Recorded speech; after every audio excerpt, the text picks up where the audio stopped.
आ गए आप। स्वागत है आप लोगों का आज के हमारे इस वीडियो में। और आज की वीडियो की शुरुआत करेंगे एक सवाल से। A to Z ABCD हम सभी ने पढ़ी है, उसमें टोटल कितने लेटर होते हैं? तो आपका जवाब होगा 26, राइट। ऐसे ही जो गिनती, जो संख्याएं हम देखते हैं या पढ़ते हैं, पूरी दुनिया में जितनी भी गिनती या संख्याएं मौजूद हैं उसमें कितने अंक हैं? क्या आप मुझे बता सकते हैं? अगर आपको इस सवाल का जवाब पता है तो मुझे कमेंट में जाकर जरूर बताइए, और अगर नहीं पता है तो बस मेरे साथ जुड़े रहिए।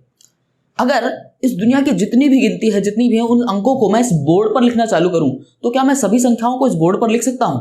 तो चलिए देखिए, कोशिश करते हैं कि क्या दुनिया में जितनी भी गिनती या अंक मौजूद है उन्हें लिखा जा सकता है इस बोर्ड पर या नहीं। ओके,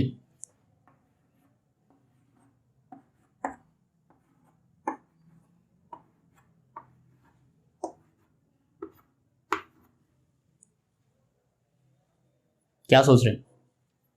ये गिनती है 0 से लेके 9 तक। इन्हीं 10 संख्याओं को आगे पीछे करके, रिपीट करके दुनिया का कोई भी अंक लिखा जा सकता है। यहां तक कि ये पूरी की पूरी गणित, जो मैथमेटिक्स हम पढ़ते हैं, उस पूरे मैथ का अस्तित्व भी इन्हीं सिर्फ 10 अंकों पे टिका हुआ है। सपोज करके देखिए कि अगर ये अंक ना होते तो क्या आपकी गणित होती?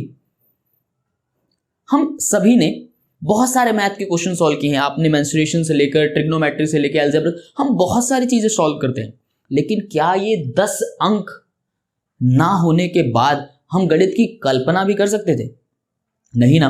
तो आज की वीडियो बेस्ड है पूरी इसी चीज पर। इन संख्याओं की पूरी कहानी, इनका पूरा इतिहास, पूरा भविष्य और बहुत सारी ऐसी चीजें जो आपको सवालों के अंदर परेशान करती हैं जब कभी इन संख्याओं से रिलेटेड कुछ शब्द आपको देखने को मिल जाते हैं जो कि आप अच्छे से जानते हैं। तो चलिए अब शुरू करते हैं इन संख्याओं को पूरा अच्छे से समझने से। अगर मैं आपसे पूछूं कि इस धरती पे सबसे पहले क्या था, तो आप कहेंगे ऑब्वियसली प्रकृति, नेचर। बिल्कुल सही। ऐसे ही गणित की शुरुआत भी यहीं इसी प्रकृत संख्याओं से ही होती है। यानी कि सबसे पहले आती हैं प्राकृत संख्याएं। इंग्लिश में इन्हें नेचुरल नंबर्स कहते हैं।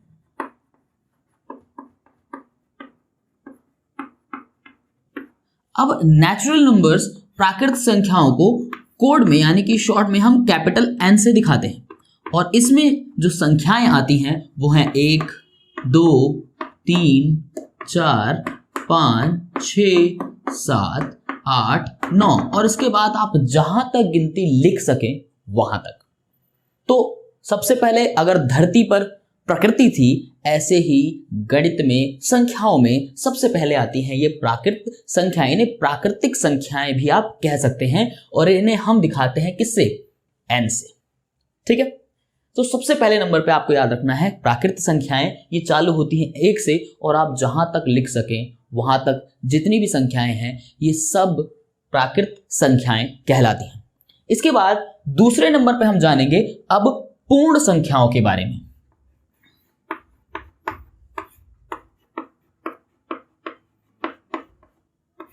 पूर्ण संख्याएं यानी कि होल, नॉट होल, वो छेद वाला होल नहीं, ठीक है, होल नंबर्स। होल नंबर्स जैसे कि प्राकृत संख्याओं को n से दिखाया जाता है, ऐसे ही होल नंबर्स को w से दिखाया जाता है। अब इस प्राकृत संख्या और इस पूर्ण संख्याएं में फर्क क्या है वो देख लीजिए। यहां गिनती कितने से चालू हो रही थी? 1 से। यहां पर गिनती चालू होती है 0 से और बिल्कुल सेम ऐसे ही चलती जाएगी जहां तक आप इनको ले जा सकते हैं। ठीक है। बस प्राकृत और पूर्ण संख्याओं का फर्क यह है कि प्राकृत संख्याएं 1 से शुरू होती हैं और पूर्ण संख्याएं 0 से शुरू होती हैं। समझ में आ रहा है आपको? अब इसके बाद तीसरे टाइप की ओर चलते हैं जो है पूर्णांक। पूर्णांक 2 अंक से मिलकर बना है, ये पूर्ण अंक है। ठीक है।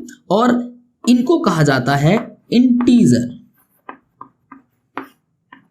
अब इंटीजर जैसे कि प्राकृत संख्याओं को n, पूर्ण संख्याओं को w, ऐसे ही पूर्णांक को किससे दिखाया जाता है? तो पूर्णांक को दिखाया जाता है कैपिटल Z से। अब 1 से गिनती तो यहां हो गई, 0 से यहां हो गई। अब इसमें क्या होने वाला है? तो इसमें हम इससे और पीछे चलेंगे। देखो 1 से पीछे आए तो 0, अब 0 से और पीछे जाएंगे तो कहां जाएंगे? तो मैं आपको बताता हूं। 0 के इस तरफ भी गिनती होती है, वहां पर भी चालू 1 से ही होती है, फिर 2 भी आता है, फिर 3 भी आता है, और ऐसे इधर भी 1 आता है, 2 भी आता है, 3 भी आता है, 4 भी आता है, 5 भी आता है, और ऐसे गिनती चलती जाती है। तो इन दोनों में फिर फर्क क्या रह गया?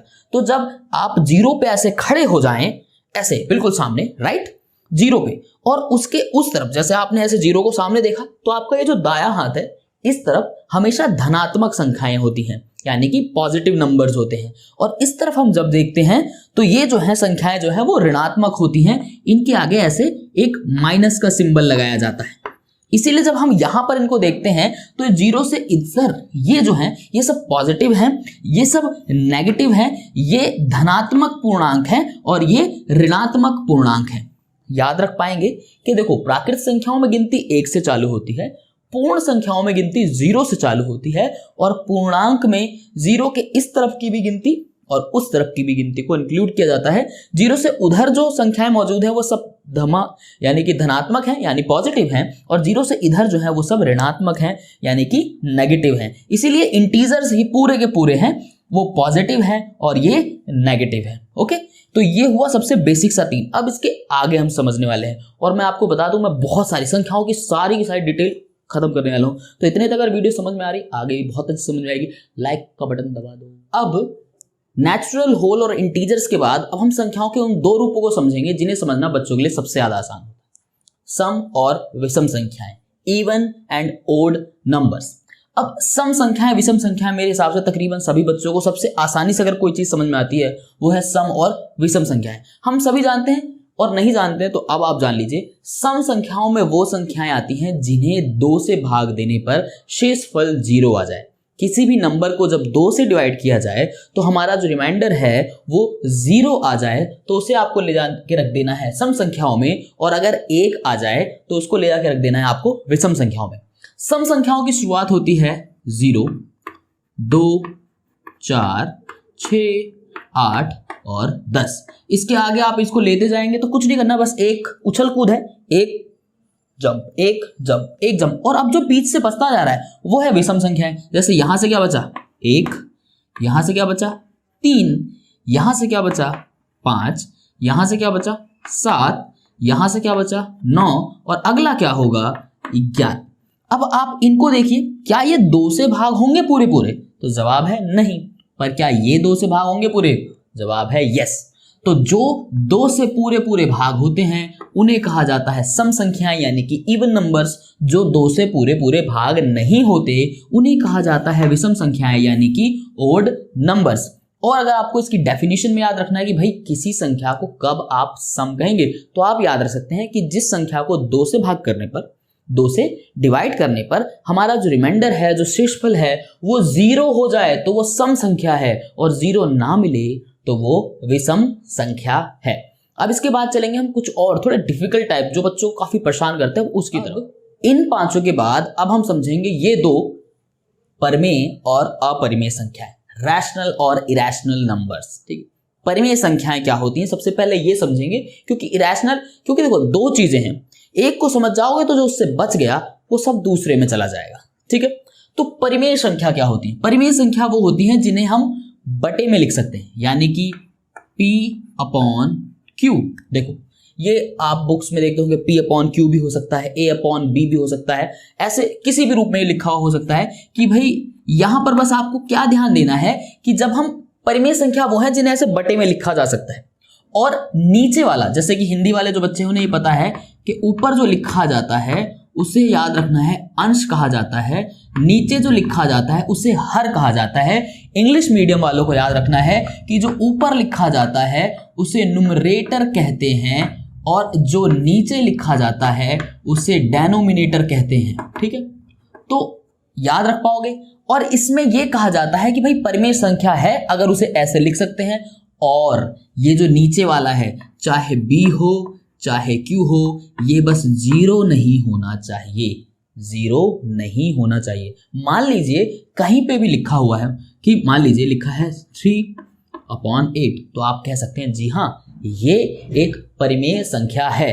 पर मान लीजिए कहीं लिखा हुआ है 5/0, और आपसे कोई पूछे कि भाई क्या ये एक परिमेय संख्या है, तो आप कहेंगे जी नहीं। क्यों नहीं? क्योंकि मैंने कहा ना नीचे का जो हर है, ये जो डेनोमिनेटर है, ये आपका 0 नहीं होना चाहिए। अगर 0 नहीं है उसके अलावा कोई भी संख्या है ऐसे बटे में लिखा हुआ है तो हम मान लेंगे कि जी हाँ ये एक परिमेय संख्या है, ये एक रैशनल नंबर्स है। ठीक है, अब बारी है अपरिमेय संख्या की। तो अपरिमेय संख्या सीधी सी बात है भाई, अगर बटे में लिखा जा सका तो परिमेय है, बटे में नहीं लिखा जा सका तो अपरिमेय संख्या है। क्वाइट सिंपल है। पर आप पहचानेंगे कैसे कि कौन सी संख्या परिमेय है कौन सी अपरिमेय है? तो परिमेय वाली तो मैं समझा चुका हूं कि बटे में लिखी जा सकती हो और नीचे वाला 0 ना हो। याद रखना है ये परिमेय संख्या नहीं है और ये है, क्योंकि ये बटे में भी लिखी है और नीचे वाले 0 के अलावा कोई और संख्या है। अपरिमेय में क्या आएंगी, इसको आप आसानी से पहचान सकते हैं कि अगर कोई मान लो ऐसे लिखा हुआ है या कुछ ऐसे लिखा हुआ है, यानी ये ऐसे वर्गमूल, ये जो अंडर रूट का जो स्क्वायर रूट का निशान है इसके साथ कोई संख्या लिखी है, तो आप इसको आसानी से कह सकते हो कि ये एक इरेशनल नंबर है, ये एक अपरिमेय संख्या है। तो होप सो कि जो परिमेय है अपरिमेय है ये भी समझ में आ गई होंगी। साथ में जब भी कभी हम कोई परिमेय संख्या लिखते हैं तो ऊपर वाले को अंश कहा जाता है, नीचे वाले को हर कहा जाता है, ऊपर जो है न्यूमरेटर है नीचे जो है डेनोमिनेटर है, ये भी आपको समझ में आ गया होगा। तो अब इसके बाद हम अगली संख्याओं के प्रकार की ओर तब बढ़ते हैं।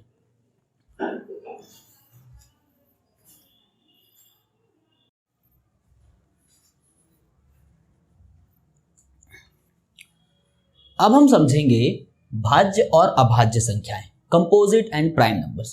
पहले इस बार लेकिन हम समझेंगे अभाज्य संख्याओं को यानी कि प्राइम नंबर्स को। क्यों? सवाल का जवाब भी आपको मिल जाएगा। हर बार हम ऊपर से शुरू कर रहे थे, इस बार हम नीचे से कर रहे हैं, हमारी मर्जी। चलिए शुरू करते हैं। तो अभाज्य संख्याएं क्या होती हैं? अब यहां पर मैं गिनती लिख के नहीं बताने वाला हूं, आपको एक डेफिनेशन याद रखनी है, एक परिभाषा आपको याद रखनी है प्राइम नंबर्स के बारे में, अभाज्य संख्याओं के बारे में। तो अभाज्य संख्याएं क्या होती हैं? तो आपको ध्यान देना है, आप सभी अगर डिवाइड करना जानते हैं तो आप इसको आसानी से समझ सकते हैं। कोई भी आपको एक संख्या दी जाती है और आप उसको डिवाइड करते हैं, पर डिवाइड करते वक्त अगर वो सिर्फ एक और खुद से भाग हो सके या भाग हो तो उन्हें आप ले जा करके अभाज्य संख्याओं में यानी कि प्राइम नंबर में रख सकते हैं। मान लीजिए जैसे कि एक संख्या है 7, सबसे छोटी से नहीं, इससे छोटी भी है। अब देखो 7 क्या है, अब 7 देखते हैं, या तो ये 1 से डिवाइड होगा और या फिर ये खुद से डिवाइड होगा। तो आप आसानी से पहचान सकते हैं कि हाँ भाई ये जो 7 है ये एक अभाज्य संख्या है, ये एक प्राइम नंबर है। मान लीजिए मैं लिखता हूं 11। ओके, तो अब 11 को देखते हैं, तो 11 जो है 11 जो है या तो ये 1 से डिवाइड होगा या ये खुद से डिवाइड होगा। इट मीन्स कि हम इसको प्राइम नंबर बोल सकते हैं। पर मैं ले लेता हूं मान लीजिए 9। अब 9 को जब आप देखते हो तो आप देखते हो 9 1 से डिवाइड हो सकता है, ये 3 से भी डिवाइड हो सकता है और ये 9 से तो डिवाइड हो रहा है, यानी कि एक और खुद के अलावा यहां पर एक और नंबर आ गया, इसलिए ये प्राइम नंबर नहीं होगा। तो अब अगर ये प्राइम नंबर नहीं होगा तो ये कहां होगा? ऑब्वियसली सी बात है, वो एक कंपोजिट नंबर हो जाएगा, एक भाज्य संख्या हो जाएगी। जब भी कोई दो चीजें हो एक दूसरे के अपोजिट में हो तो आपको एक याद रखना है, बाकी जो उससे बच गया उन सबको उठा के ले जाके दूसरे वाले में रख देना है। समझ गए? ये बिल्कुल आसान है। तो आपको समझ में आ गया कि प्राइम नंबर अभाज्य संख्याएं कौन सी होती हैं, या तो वो 1 से डिवाइड होंगी, ठीक है, या फिर वो खुद से डिवाइड होंगी। समझ में आ रही है आपको? या तो 1 से डिवाइड होंगी या खुद से डिवाइड होंगी, तो वो अभाज्य संख्या कहलाएंगी। अब मैं आपसे पूछता हूं कि बताइए 2 क्या है?